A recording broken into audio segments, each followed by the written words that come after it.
Saudara-saudari yang terkasih, selamat pagi berkah dalam. Sudah kita memberi senyum hari ini, Sabtu 17 September 2022. Salam sukacita dan salam sehat untuk kita semua. Kita awali permenungan kita hari ini dengan tanda kemenangan Kristus. Dalam nama Bapa dan Putra dan Roh Kudus. Amin. Permenungan kita diambil dari Injil Lukas bab 8 ayat 4 sampai 15. Ketika orang banyak berbondong-bondong datang, yaitu orang-orang yang dari kota ke kota menggabungkan diri pada Yesus, berkatalah ia dalam suatu perumpamaan. Adalah seorang penabur keluar untuk menaburkan benihnya. Pada waktu ia menabur, sebagian benih itu jatuh di pinggir jalan. Lalu diinjak orang dan burung-burung di udara memakannya sampai habis. Sebagian jatuh di tanah yang berbatu-batu, dan setelah tumbuh, ia menjadi kering karena tidak mendapat air. Sebagian lagi jatuh di tengah semak duri, dan semak itu tumbuh bersama-sama dan menghimpitnya sampai mati. Dan sebagian jatuh di tanah yang baik, dan setelah tumbuh, berbuah 100 kali lipat. Setelah berkata demikian, Yesus berseru, Siapa mempunyai telinga untuk mendengar, hendaklah ia mendengar.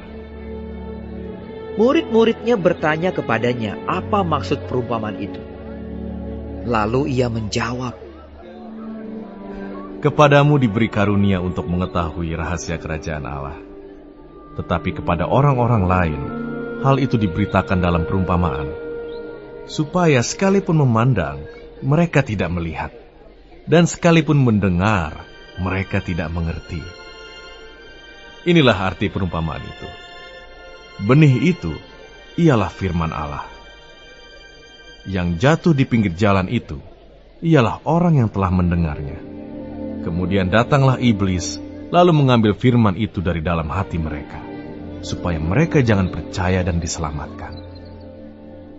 Yang jatuh di tanah yang berbatu-batu itu ialah orang yang setelah mendengar firman itu, menerimanya dengan gembira. Tetapi mereka itu tidak berakar. Mereka percaya sebentar saja, dan dalam masa pencobaan, mereka murtad. Yang jatuh dalam semak duri ialah orang yang telah mendengar firman itu, dan dalam pertumbuhan selanjutnya, mereka terhimpit oleh kekhawatiran dan kekayaan dan kenikmatan hidup, sehingga mereka tidak menghasilkan buah yang matang.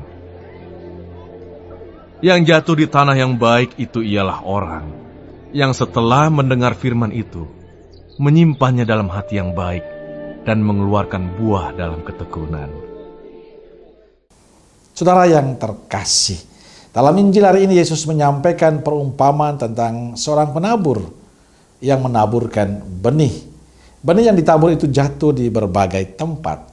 Ada yang jatuh di pinggir jalan, ada yang jatuh di tanah berbatu-batu, ada yang jatuh di tengah semak berduri, dan ada yang jatuh di tanah yang baik.